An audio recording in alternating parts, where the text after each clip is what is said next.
श्री गणेशाय नमः। श्री हरि संक्षिप्त स्कंद पुराण। मानधाता का चरित्र। मार्कंडेय जी कहते हैं, राजन, तदंतर सर्वदेव वंदित गौरी खंड की यात्रा करें।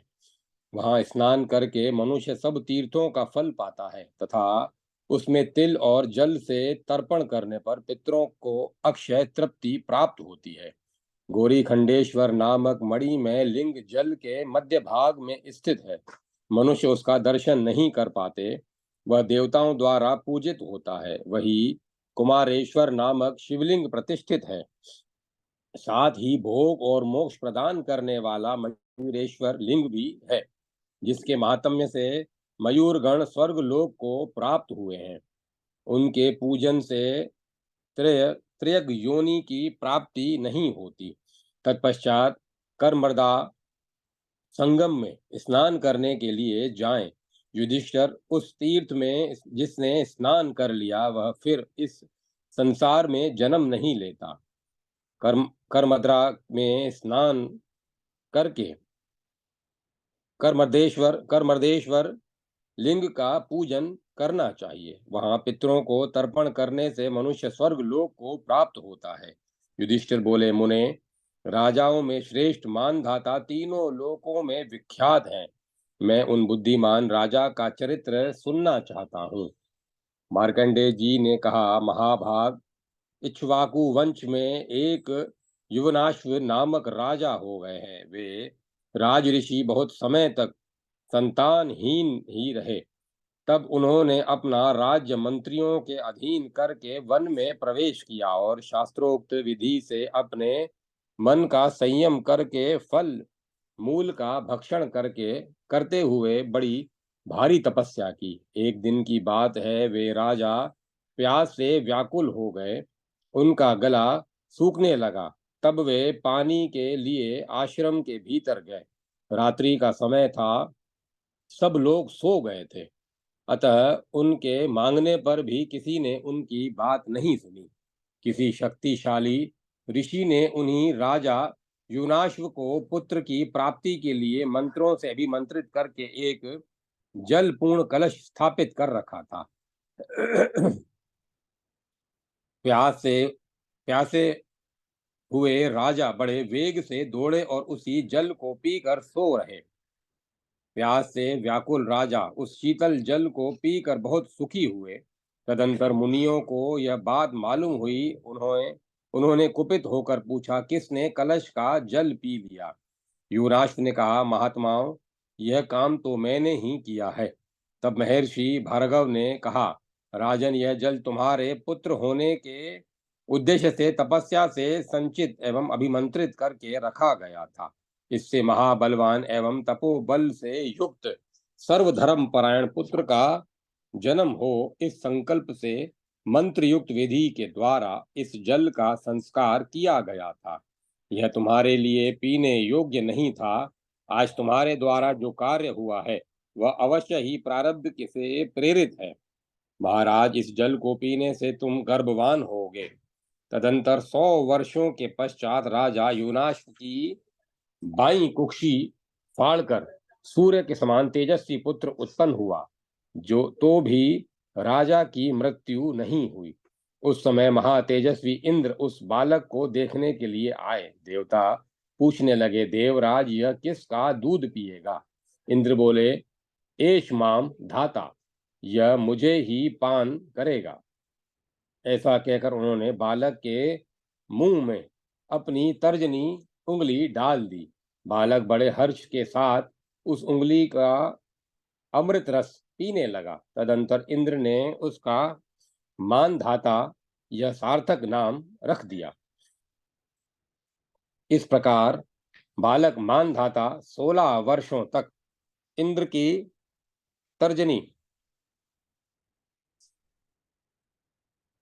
तर्जनी पी पी कर बड़ा हुआ।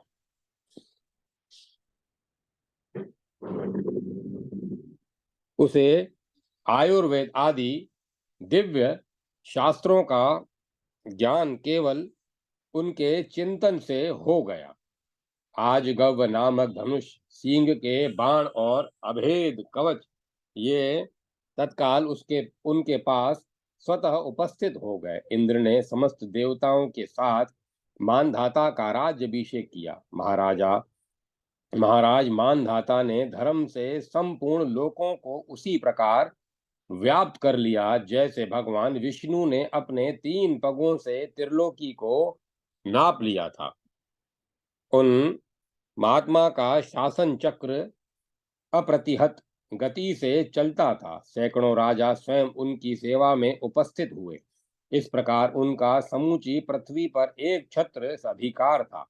उन्होंने प्रचुर दक्षिणा वाले अनेक यज्ञों द्वारा भगवान का यजन किया।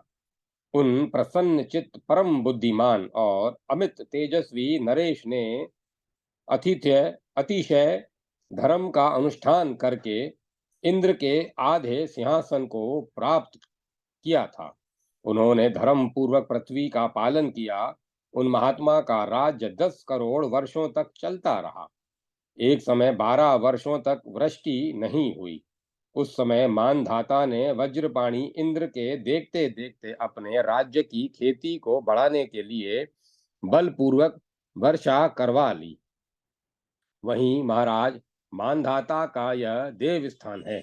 उन्हीं के पुण्यतम देश में अमरकंटक पर्वत देखा जाता है। उन्होंने अमरकंटक पर ओमकारेश्वर शिव के आगे 100 यज्ञों का अनुष्ठान करके इस प्रकार स्तुवन किया।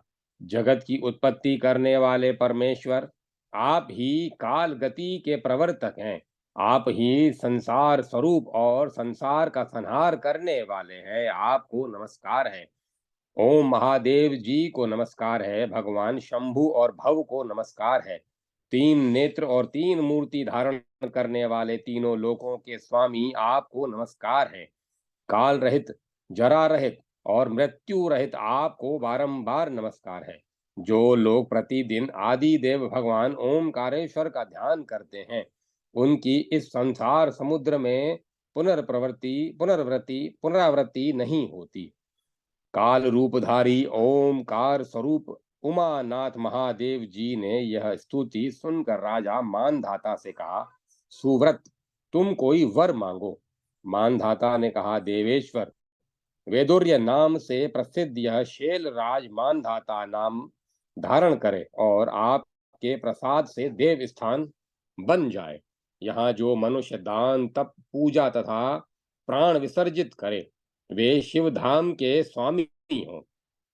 मानधाता का यह वचन सुनकर महादेव जी बोले, नृपश्रेष्ठ, मेरे प्रसाद से यह सब कुछ होगा।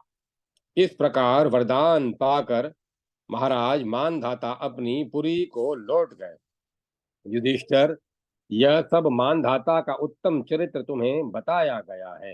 इस तीर्थ के महात्म्य से मानधाता आदि नरेश संपूर्ण मनोवांछित कामनाएं प्राप्त करके भगवान विष्णु के धाम में विहार करते हैं। ओम नमः शिवाय, ओम नमः शिवाय, ओम नमः शिवाय। बाणासुर।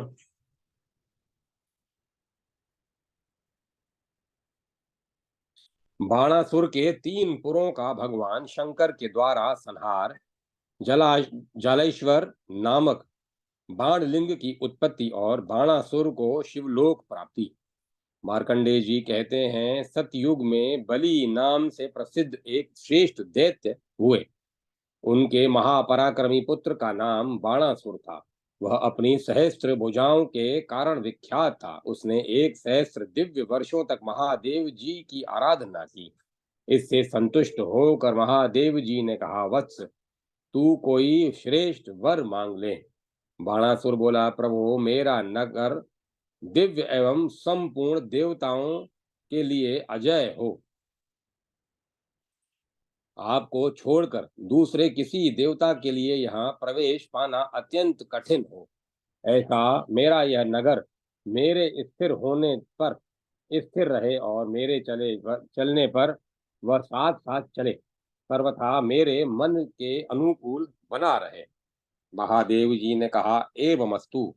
तदंतर भगवान विष्णु ने भी बाणासुर से कहा, यद्यपि महादेव जी ने तुम्हें एक पुर तुम्हारे मन के अनुरूप दिया है, तो मैं भी तुम्हें वैसा ही दूसरा पुर देता हूँ। तत्पश्चात दोनों देवता श्री विष्णु और शिव ने एकत्र होकर बाणासुर, अब तुम शीघ्र ही ब्रह्मा जी के पास जाओ। तब बलि का पुत्र ब्रह्मा जी के पास गया। ब्रह्मा जी ने उसे हृदय में से लगाया और कहा, वत्स, भगवान शिव और विष्णु दोनों ने तुम्हें एक एक पुर प्रदान किया है, अतः मैं भी वैसा ही एक पुर तुम्हें देता हूँ। इन तीनों पुरों को प्राप्त करके बाणासुर त्रिपुर के नाम से विख्यात हुआ। युधिष्ठिर, इस प्रकार वरदान पाकर सहस्त्र भुजाओं के विस्तार से शक्तिशाली बना हुआ बाणासुर समस्त देवताओं के लिए अवध्य हो गया। उसने यक्ष, विद्याधर, देव, दानव, गंधर्व और राक्षसों के समस्त निवास स्थानों को नष्ट कर दिया। यहाँ वहां की वेदिकाएं तोड़ फोड़ डाली। इंद्र की अमरावती पुरी को उजाड़ दिया। उसके अत्याचार से उद्विग्न होकर सब देवता महादेव जी के पास गए और इस प्रकार बोले, भगवान, आपने श्री विष्णु ने तथा श्री ब्रह्मा जी ने भी बाणासुर को वरदान देकर अजय बना दिया है। इसके साथ युद्ध करने की शक्ति किसी में भी नहीं है। जो भी उसके सामने खड़ा होगा उसे वह भस्म कर सकता है। महादेव जी बोले, देवताओं, तुम सब लोग 30 करोड़ की संख्या में हो और बड़े बलवान हो। सब लोग संगठित होकर जाओ और अत्यंत यत्न पूर्वक त्रिपुर का विनाश करो। यह सुनकर सब देवता तीखे अस्त्र शस्त्र लेकर बाणासुर के त्रिपुर के समीप गए, किंतु उस दैत्य ने समस्त देवताओं को क्षण भर में परास्त कर दिया। उनके उन सब के अस्त्र शस्त्र भी छीन लिए। देवताओं के पांव उखड़ गए। वे हतो उत्साह होकर पुनः महादेव जी के समीप आए। महादेव जी ने पूछा, तुम सब लोगों ने वहां जाकर क्या किया? देवताओं ने कहा, भगवन, क्या कहें, हम उसका पराक्रम वर्णन करने में असमर्थ हैं। देवताओं की यह बात सुनकर भगवान शिव ने कहा, अच्छा, तो इस महादुष्ट त्रिपुर का संहार मैं स्वयं करूंगा। यह सुनकर वे कैलाश से चले और जहां त्रिपुरासुर था वहां जा पहुंचे। उनके साथ देवी पार्वती भी थी। चंडेश्वर, नंदी, महाकाल, महेश्वर, वृक्ष, भृंगिरिटी, विघ्नेश, गणेश, स्कंद, महावीर, पुष्पदंत, घंटाकर्ण, महोदर, गौमुख, हस्तीकर्ण, स्थूल जंग और व्रकोदर, ये 15 पार्षद भी भगवान शिव के साथ गए। वे सब के सब महादेव जी के तुल्य पराक्रमी थे। जहाँ महान क्षेत्र स्वरूप श्री शैल नाम का सिद्ध पर्वत है, वहीं ठहर कर महादेव जी ने देवी से कहा, प्रिय, यही त्रिपुरासुर को मारना उचित है। ऐसा कहकर भगवान शंकर ने उस पर्वत को अपना प्रधान निवास स्थान बनाया और व्यापक विराट रूप धारण करके पिनाक नामक धनुष हाथ में लिया। फिर एक पैर से पाताल को और दूसरे से ब्रह्मांड को दबाया और त्रिपुरासुर की और लक्ष्य बांधकर अघोर नामक बाण का प्रहार किया। उस अस्त्र से दग्ध होकर त्रिपुर के 3 खंड हो गए। उसे जर्जर करके शिवजी ने नर्मदा के जल में गिरा दिया। वहां गिरने पर वह 7 पातालों का भेदन करके रसातल को चला गया। इससे वहां जालेश्वर नामक तीर्थ प्रकट हुआ, जो तीनों लोकों में विख्यात है। जालेश्वर देव का पूजन करने से मनुष्य ब्रह्म हत्या से छुटकारा पा जाता है और कोटि सहस्त्र कल्पों तक भगवान शिव के धाम में सुखपूर्वक निवास करता है।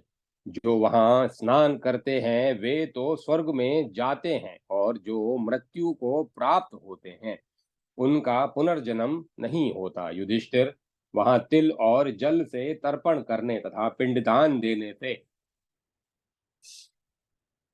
जब तक भगवान शंकर और नर्मदा जी स्थित हैं तब तक पितृ तृप्त रहते हैं। कालाग्नि रुद्र के समान प्रज्वलित त्रिपुर नाशक अघोराक्षस्त्र को नर्मदा के सिवाय दूसरा कौन धारण कर सकता है? त्रिपुर नाशक अघोरास्त्र को नर्मदा के सिवाय दूसरा कौन धारण कर सकता है? इस प्रकार अघोरास्त्र से छूटा हुआ बाण जल ही जालेश्वर नामक बाण लिंग कहलाया। आपने अपने तीनों पुरों के दग्ध होने पर बाणासुर भयभीत हो भगवान शिव की इस प्रकार स्तुति करने लगा। अनादि देव ईश आपको नमस्कार है, विघ्नेश्वर आपको नमस्कार है, महेश्वर आपको नमस्कार है, सर्वज्ञ अज्ञानहारी हर ज्ञानदाता शिव आपको नमस्कार है। अनंत गुणमय रत्नों से विभूषित आप परमेश्वर को नमस्कार है। परात्पर परातीत उत्पत्ति और पालन करने वाले शिव आपको नमस्कार है। सब प्रयोजनों की सिद्धि के साधनभूत विश्वनाथ आपको नमस्कार है। धनंजय निराधार स्वभाव से ही उपद्रव रहित आपको नमस्कार है। सदा प्रसन्न रहने वाले परमेश्वर आप संपूर्ण योगों के स्वामी हैं, आपको नमस्कार है। भूतनाथ जगन्नाथ सर्वाधार आपको नमस्कार है। सृष्टि संहार मोक्ष और सात पातालों के आश्रय आपको नमस्कार है। त्रिनेत्र और त्रिशूल धारण करने वाले त्रिलोक स्वरूप आपको नमस्कार है। चंद्रशेखर देवता और असुर दोनों आपके चरणों में नतमस्तक होते हैं, आपको नमस्कार है। महाप्रभु, मैंने अपनी जीवा की चपलता के कारण आपके विषय में कुछ कहने की धृष्टता की है, आप उसे क्षमा करें। आपके गुणों का वर्णन करने में कौन समर्थ है? मार्कंडेय जी कहते हैं, बाणासुर द्वारा की हुई इस स्तुति को सुनकर भगवान शिव उस पर प्रसन्न हो गए और इस प्रकार बोले, दैत्यराज, सेवा अपराध जनित तुम्हारा यह दोष क्षमा किया गया, तुम कोई वर मांगो। बाणासुर बोला, देव, मैं अपने परिवार सहित इसी शरीर से आपके इस परम धाम को जाऊं जहां पुनर्जन्म का भय नहीं है। बाणासुर का यह वचन सुनकर महादेव जी ने कहा, दैत्यराज, तुम मेरी भक्ति के प्रसाद से मेरे समीप निवास करोगे। तत्पश्चात वह दिव्य विमान पर आरूढ़ हो महादेव जी के प्रसाद से उन्हीं के लोक में चला गया। ओम नमः शिवाय, ओम नमः शिवाय। अमरकंटक और यज्ञ पर्वत के श्रेष्ठ तीर्थ और लिंग, राजा इंद्रधुमन का यज्ञ और उन्हें देवों का वरदान। मार्कंडेय जी कहते हैं, युधिष्ठिर, अमरकंटक पर्वत पर सब और अत्यंत गुप्त पुण्य का निवास है। उस गिरि श्रेष्ठ से लेकर नर्मदा नदी तक सब तीर्थ अत्यंत पवित्र माने गए हैं। अमरकंटक से उत्तर भाग में यज्ञ पर्वत है, जो विंध्याचल का कनिष्ठ पुत्र और पर्यंक पर्वत का भाई है।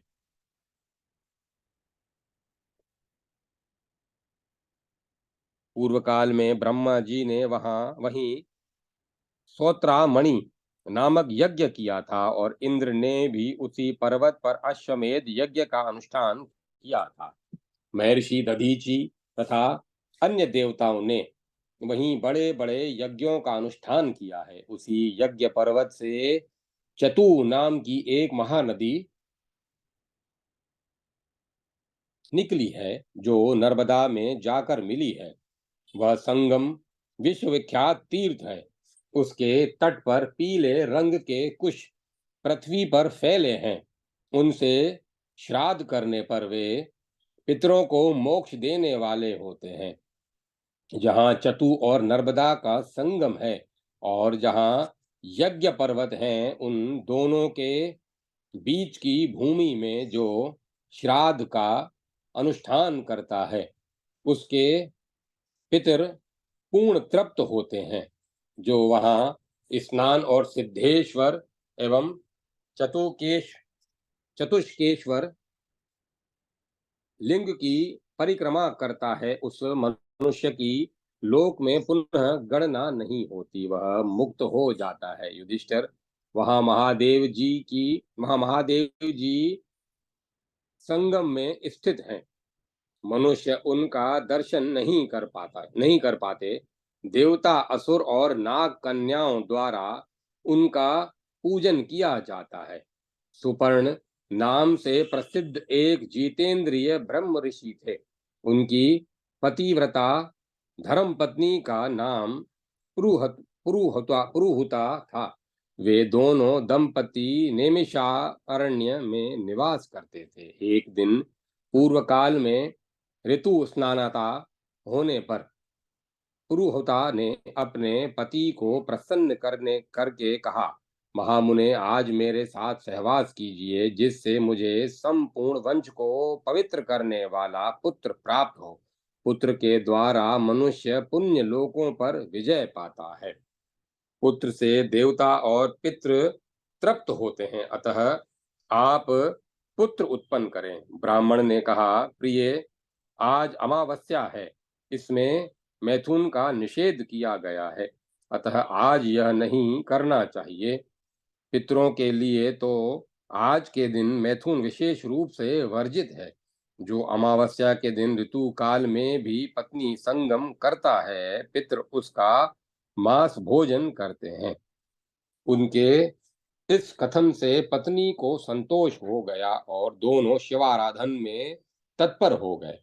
नील गंगा के पश्चिम और नर्मदा के उत्तर व्याप्ति व्यतिपातेश्वर नामक शिवलिंग में जो परम सिद्धि देने वाला है, उसे साक्षात जगदीश्वर सोमनाथ का ही स्वरूप समझो।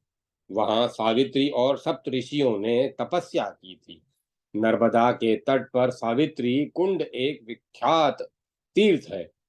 वहां स्नान करने मात्र से मनुष्य को कन्यादान का फल प्राप्त होता है। वहीं तिल सहित जल देने से, अन्न दान करने से पितर सावित्री लोक में रहकर तृप्ति लाभ करते हैं।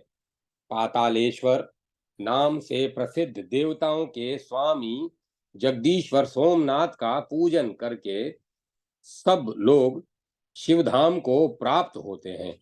सावित्री कुंड में स्नान करके उसी के जल से भगवान सोमनाथ का पूजन करें। इससे उस मनुष्य का पुनः इस संसार में जन्म नहीं होता। मार्कंडेय जी कहते हैं, युधिष्ठिर, सूर्यवंश में इंद्रधुमन नाम से प्रसिद्ध एक राजा हो गए हैं, जो अयोध्या के अधिपति थे। उन्होंने पर्वत, वन और काननों सहित संपूर्ण पृथ्वी का पालन किया। उनके पालन किया था। उनके राज्य में चारों वर्णों के लोग स्वधर्म पालन में तत्पर थे। प्रत्येक धेनु इच्छानुसार दूध देने वाली कामधेनु थी और पृथ्वी हरी भरी खेती से सुशोभित होती थी। एक दिन राजऋषि इंद्रधुमन ने महर्षि वशिष्ठ से पूछा, महामुने, मैं अश्वमेध यज्ञ करना चाहता हूँ, सो किस तीर्थ में उसका अनुष्ठान करूं? वशिष्ठ जी बोले, राजन, वेदवेता ब्रह्म ऋषि गण आपको जैसी सम्मति दे, उस प्रकार ब्राह्मण ऋत्विजों के द्वारा आपको यज्ञ का अनुष्ठान करना चाहिए। उस समय राजसभा में मरीचि, कश्यप, अंगिरा, गौतम, दुर्वासा, च्यवन, धुर्म, महामुनि, कणव तथा और भी बहुत से उत्तम व्रत का पालन करने वाले मुनीश्वर बैठे थे। महाराज इंद्रधुमन ने उन सब से पूछा, किस तीर्थ में किया हुआ यज्ञ मनोवांछित फल देने वाला होता है? ऋषि बोले, राजन, इस कार्य के लिए ऋषियों ने अनेक भिन्न भिन्न तीर्थों को श्रेष्ठ बताया है। यह सुनकर दुर्वासा ने हंसते हुए कहा, राजन, ब्राह्मण ज्ञान की अधिकता से श्रेष्ठ माने जाते हैं। क्षत्रियों में जिसका बल और पराक्रम अधिक हो वही श्रेष्ठ माना गया है। वैश्यों का ज्येष्ठत्व धन और धान्य की अधिकता पर निर्भर है तथा शूद्र जन्म एवं आयु के अनुसार ही ज्येष्ठ माने जाते हैं। 7 कल्पों तक जीवित रहने वाले तीनों वेदों के ज्ञाता त्रिकालज्ञ महर्षि मार्कंडेय जी के रहते हुए धर्म का निरूपण एवं निश्चय करने की शक्ति किसमें है? महाराज, आप नर्मदा के तट पर विद्यमान धर्मारण्य में जाइए। वहां मार्कंडेय जी जहां बतावें उसी स्थान पर अपना यज्ञ प्रारंभ करें। देवऋषि, आप जैसा कहते हैं वैसा ही करूंगा। यूं कहकर राजा इंद्रधुमन ने अपने मंत्री देवगर्भ को यज्ञ की सब सामग्री ले चलने का आदेश दिया और स्वयं वहां के ब्राह्मणों एवं मुनियों के साथ दिव्य वाहन पर बैठकर बड़ी प्रसन्नता के साथ यात्रा की। उनके साथ अंतःपुर की रानियां भी थी। सबके साथ राजा इंद्रधुमन धर्मारण्य में पहुंचे जहां मार्कंडेय जी विद्यमान थे। वहां जाकर उन्होंने मार्कंडेय जी को साष्टांग प्रणाम किया, उनका यथावत पूजन किया। राजा इंद्रधुमन को यह आया देख महामुनि मार्कंडेय जी ने कहा, नृपश्रेष्ठ, कुशल तो है न? बहुत दिनों के बाद दिखाई दिए हो। उन ब्रह्म ऋषियों के साथ यहाँ इन ब्रह्म ऋषियों के साथ यहाँ किस प्रयोजन से तुम्हारा आगमन हुआ है? इंद्रधुमन बोले, द्विज श्रेष्ठ, मैं यज्ञ करने के लिए आया हूँ। सो किस तीर्थ में उसका अनुष्ठान करूं? मार्कंडेय जी ने कहा, राजन, समुद्र पर्यंत पृथ्वी पर जितने तीर्थ हैं वे सब नर्मदा नदी में स्नान करने के लिए आते हैं। उत्तर में जितने शिवलिंग हैं और दक्षिण में जो जो तीर्थ है वे सब कोटि तीर्थ में लीन होते हैं। इसीलिए उसका नाम कोटि तीर्थ हुआ है। भगवान शंकर ने पूर्व काल में पार्वती देवी, कार्तिकेय जी, ब्रह्मा, विष्णु तथा इंद्र आदि देवताओं के सम्मुख इस तीर्थ के महात्म्य का इस प्रकार वर्णन किया है। ओमकारेश्वर के समीप नर्मदा में कोटि तीर्थ बताया गया है। वहां जो दान, होम, यज्ञ तथा दुष्कर तप आदि पुण्य कर्म किया जाता है उसके पुण्य का अंत नहीं है। ग्रहण काल में कुरुक्षेत्र की प्रशंसा की जाती है। ग्रहण काल में कुरुक्षेत्र की प्रशंसा की जाती है, परंतु नर्मदा सदा सब कार्यों के लिए पुण्यदायिनी कही गई है। अतः तुम कोटि तीर्थ में यज्ञ करो। यह सुनकर परम धर्मात्मा राजा इंद्रधुमन ने अमित तेजस्वी मार्कंडे मुनि के चरण पकड़े और कहा, मुने, आपने जो कुछ कहा है उसके लिए मैं अपने ऊपर आपका बहुत बड़ा अनुग्रह मानता हूँ। इसी समय सुंदर यज्ञयूप विभिन्न देशों के क्षत्रिय वृंद गौ, अश्व, हाथी तथा अन्यान्य आवश्यक सामग्री साथ लेकर मंत्री देवगर्भ वहां आ पहुंचे तथा तब राजा ने 30 योजन का एक विशाल यज्ञ मंडप बनवाया। उसमें बहुत से यूप लगाए और अपने प्रमाण के अनुसार नाना प्रकार के कुंड निर्माण कराए। यज्ञ प्रारंभ हुआ और वेद मंत्रों की उच्चारण ध्वनि से भूमि और आकाश का मध्य भाग गूंज उठा।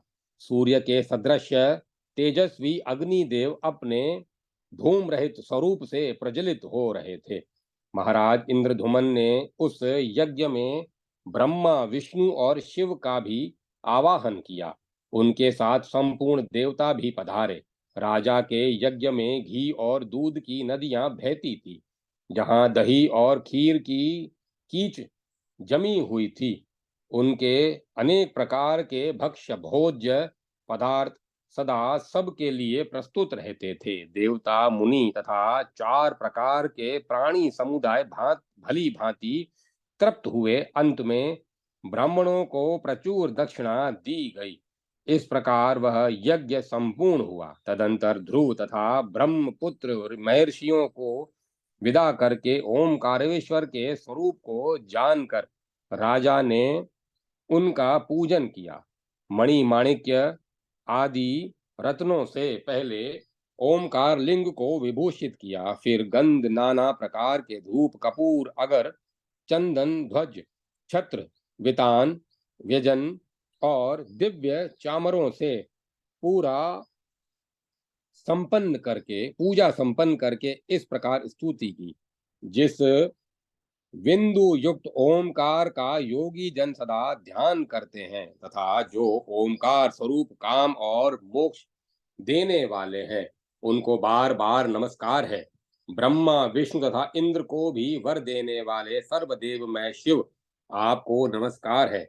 रुद्र पुण्य से सुशोभित होने वाली जो आपकी कल्याणमयी अघोर सौम्य मूर्ति है, उसके द्वारा आप मुझ पर कृपा कीजिए। आपके सब और हाथ और पैर हैं, सब और नेत्र सिर और मुख है, लोक में सब और आपके कान हैं तथा आप सबको व्याप्त करके स्थित हैं, आपको नमस्कार है। इस प्रकार स्तुति करने पर ओमकार लिंग के मध्य भाग में एक दूसरा लिंग दिखाई दिया, जो प्रज्वलित कालाग्नि के समान कांतिमान था। उसने इंद्रधुमन से कहा, राजन, तुम्हारा कल्याण हो। तुम्हारे मन में जो कामना हो उसके लिए वर मांगो। इंद्रधुमन बोले, देव, यहाँ यज्ञ पर्वत पर देव द्रोणी के में भगवती पार्वती के साथ पूजित होने पर आप सदा निवास करें। देव, वहां यज्ञ पर्वत पर देव द्रोणी में भगवती पार्वती जी के साथ पूजित होकर आप सदा निवास करें। देव देवेश्वर, इस तीर्थ में जो प्राण त्याग करे वह शिवलोक में जाए। ओमकारेश्वर बोले, नृप श्रेष्ठ, तुम्हारी यह सब कामना पूर्ण हो। इतना कहकर वे वहीं अंतर ध्यान हो गए। उन्हीं के साथ अन्यान्य देवता भी अपने अपने स्थान को चले गए। भगवान शंकर कैलाश धाम को गए। राजा इंद्रधुमन ने वहां 4 प्रकार के प्राणियों को सुनाकर कहा, तुम सब लोग मेरे यज्ञ के प्रभाव से निरोग हो जाओ और सभी तृप्त रहो। तत्पश्चात राजा इंद्रधुमन ने साष्टांग प्रणाम करके भगवान विष्णु की स्तुति की।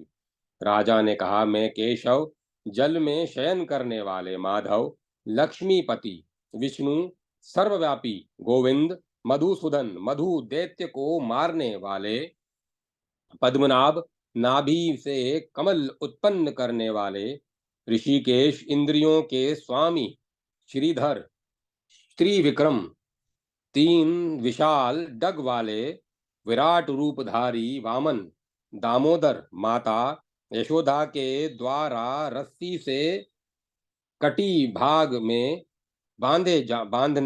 बंधने वाले वासुदेव, वसुदेव पुत्र और तथा श्री हरि पाप हरण करने वाले को प्रणाम करता हूँ, जो शंख चक्र गदा शांग्र धनुष और वनमाला से विभूषित हैं।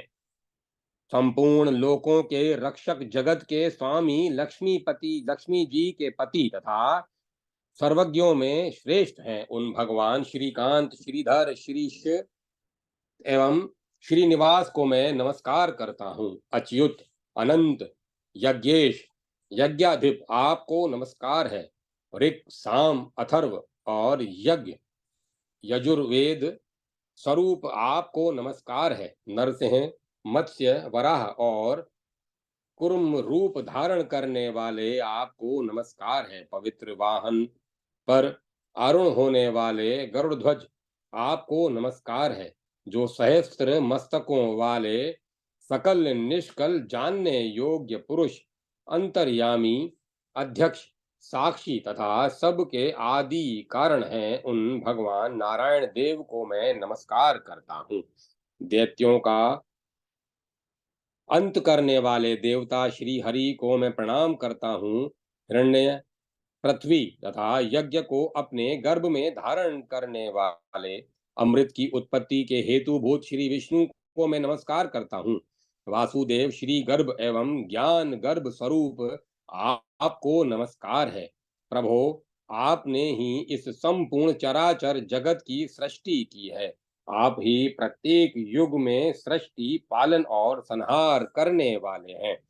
आपके सब और नेत्र हैं, सब और मुख हैं। आप अव्यक्त एवं जानने योग्य हैं। संपूर्ण विश्व के आत्मा, प्रकाशक और सबके भीतर निवास करने वाले आपको नमस्कार है। आप सूर्य, वायु, अग्नि और चंद्रमा हैं। देव देवेश्वर आप ही दाता, इंद्र और प्रजापति हैं। सुरश्रेष्ठ, आपके ही प्रसाद से मेरे यज्ञ की सिद्धि हुई है। राजा के द्वारा की हुई यह स्तुति सुनकर शंख, चक्र और गदा धारण करने वाले भगवान विष्णु ने कहा, राजन, तुम कोई वर मांगो। राजा बोले, ओमकार लिंग के उत्तर भाग में वेदुर्य पर्वत की चोटी पर आप जनार्दन लिंग के रूप में निवास करें। यहाँ विधि पूर्वक आपकी पूजा करके मनुष्य श्री विष्णु धाम को प्राप्त हो, पशु पक्षियों की योनि में न जाए तथा यमलोक में भी प्रवेश न करे।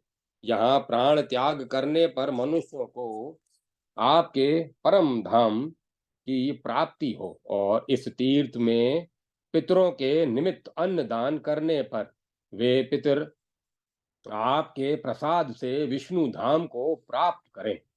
भगवान विष्णु ने कहा, नृपश्रेष्ठ, मैं यही अवतार धारण करूंगा, और तुमने जो कुछ मांगा है वह सब मेरे प्रसाद से पूर्ण होगा। ऐसा कहकर शंख, चक्र और गदा धारण करने वाले भगवान विष्णु अपने धाम को चले गए। युधिष्ठिर, इस प्रकार राजा इंद्रधुमन के महान यज्ञ का वर्णन किया गया। उस यज्ञ से ही वह पर्वत समस्त संसार में पुण्य तीर्थ में के रूप में विख्यात हुआ। सिद्धेश्वर लिंग को ब्रह्मा का और नारायणेश्वर को श्री हरि का स्वरूप समझो। उसके इसके श्रवण एवं कीर्तन से मनुष्य विष्णु लोक के में सम्मानित होता है। तत्पश्चात सत्यव्रत परायण राजा ने तीर्थों का स्तवन किया। पितरों का उद्धार करने के लिए समस्त तीर्थों को मेरा बार बार नमस्कार है। तीर्थ बोले, महाभाग, तुम हमसे मनोवांछित वर मांगो। इंद्रधुमन ने कहा, तीर्थगण, आप सब लोग मुझ पर अनुग्रह करके ओमकार के समीपवर्ती तीर्थ में निवास करें। एवमस्तु कहकर तीर्थों ने नर्मदा नदी का इस प्रकार स्तुवन किया। अनेक कल्प पर्यंत स्थित रहने वाली तथा महादेव जी की सर्वोत्कृष्ट कला स्वरूपा नर्मदा देवी को हम नमस्कार करते हैं। सब लोकों में अत्यंत प्रसिद्ध एवं नदियों में श्रेष्ठ नर्मदा को हम मस्तक नवाते हैं। देवी, आप हम तीर्थों के प्रभाव से नहीं देवी आप हम तीर्थों के प्रभाव से नहीं, किंतु स्वभाव से ही परम पवित्र हैं। ठीक उसी तरह जैसे भगवान सूर्य की प्रभा और अग्नि देव की कांति पवित्र होती है। नर्मदा की स्तुति करके तीर्थों ने इंद्रधुमन से कहा, राजेंद्र, जैसे चंद्रमा की कला पवित्र होती है, उसी प्रकार से महानदी नर्मदा भी है। यूं कहकर सब तीर्थ अंतर ध्यान हो गए। तदंतर नृप श्रेष्ठ इंद्रधुमन ने अर्घ्य देकर गंगा जी की स्तुति की। गंगा, भागीरथी, देवी, भोगवती, शुभा, जानवी, मोक्षदा, भद्रा, तारिणी और पाप नाशिनी इत्यादि नामों से प्रसिद्ध गंगा देवी को मैं नमस्कार करता हूँ। मातः, आप ही स्वर्ग में देवादि देवी से वंदित मंदाकिनी कहलाती हैं। देवा आप ही स्वर्ग में देवादि देवों से वंदित मंदाकिनी कहलाती हैं। आप ही वेद माता गायत्री, उमा और कात्यायनी हैं। देवी, आपको साक्षात महादेव जी ने अपने सिर पर धारण किया है। इससे अधिक आपके विषय में और क्या कहा जा सकता है? भगवान चंद्रशेखर को छोड़कर दूसरा कौन आपकी स्तुति करने में समर्थ है? गंगा जी ने कहा, महाराज, मैं प्रसन्न हूं, तुम कोई वर मांगो। राजा ने कहा, देवेश्वरी, आप सदा यहीं निवास करें। गंगा बोली, राजेंद्र, ऐसा ही होगा। मैं अपने एक अंश से सदा यहीं प्रवाहित होंगी। ऐसा कहकर गंगा अपने स्थान को चली गई। इसके बाद राजा इंद्रधुम्न ने नर्मदा देवी की स्तुति की। देवी, तुम्हारे जल के प्रभाव से मैंने देवताओं और पितरों को संतुष्ट किया है। तुमने चराचर प्राणियों सहित समस्त त्रिलोकी को पवित्र किया है। तुम संपूर्ण प्राणियों की माता और मनुष्यों को संसार सागर से पार उतारने वाली हो। महादेवी, मेकला, कल्पगा, नर्मदा और जलपूर्णा इत्यादि नामों से विख्यात होकर तुम विंध्य पर्वत की शोभा बढ़ाती हो। शुभे, सहस्त्रों वर्ष तक तुम्हारे सहस्रों वर्ष तक तुम्हारी स्तुति में संलग्न रहने पर भी कौन तुम्हारा भली भांति स्तुवन कर सकता है? इस स्तोत्र से संतुष्ट होकर नर्मदा ने कहा, राजन, तुम क्या चाहते हो, कहो, मैं तुम्हें वर दूंगी जिससे सिद्धि को प्राप्त होगे। नर्मदा का यह वचन सुनकर ब्राह्मणों सहित शिव भक्ति परायण राजा ने हंसते हुए कहा, देवी, यदि मुझे वर देना चाहती हो तो अपने दक्षिण तट से लेकर उत्तर तट तक 7 धाराएं कर लो। नर्मदा बोली, राजन, मेरे प्रभाव और प्रसाद से यह सब हो जाएगा। इस बीच में जो कुछ दान दिया जाएगा उसका पुण्य असंख्य होगा। यहाँ दान देने वालों का पुनः इस संसार में जन्म नहीं होगा। शूद्र, चांडाल, मृग, पशु और सर्प आदि भी नीलगंगा संगम में स्नान करके अथवा प्राण त्यागने पर स्वर्ग धाम को जाएंगे। तत्पश्चात नर्मदा को नमस्कार करके राजा इंद्रधुमन अपने वाहन पर आरूढ़ हुए और सहस्त्रों राजाओं के साथ अपनी राजधानी देव निर्मित पुरी अयोध्या को चले गए। वहां दीर्घ काल तक राज्य करने के पश्चात वे स्वर्गलोक में गए। युधिष्ठिर, यह प्राचीन इतिहास तुमको सुनाया गया है। जो इसे कहते और सुनते हैं वे यमलोक नहीं देखते और पाप योनि में नहीं जाते हैं। ओम नमः शिवाय, ओम नमः शिवाय, ओम नमः शिवाय, ओम तत्सत, ओम तत्सत, ओम तत्सत। अब कथा को विराम दिया जाता है।